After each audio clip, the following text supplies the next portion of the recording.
Noodatilikni yaxshi ko'radigan qizlar uchun bugun atirgulli somsa qilamiz. Juda ham chiroyli chiqadi. Albatta tayyorlab ko'ringlar.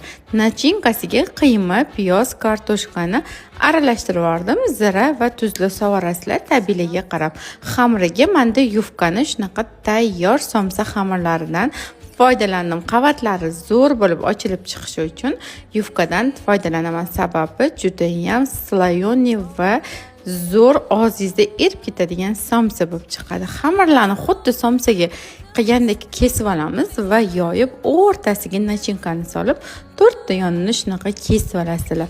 Qiymasi bor taraf faqat qoladi va shu videoda ko'rsatgandek qilib bir-birini ustidan shunaqa yopib chiqasizlar. Umuman ochilib ketmaydi. Juda ham oson va juda ham go'zal chiqadigan somsa va uchlarini ozgincha ochib olib, chetlariga tuxum va kunjut solib 180 gradusda pishirib olamiz.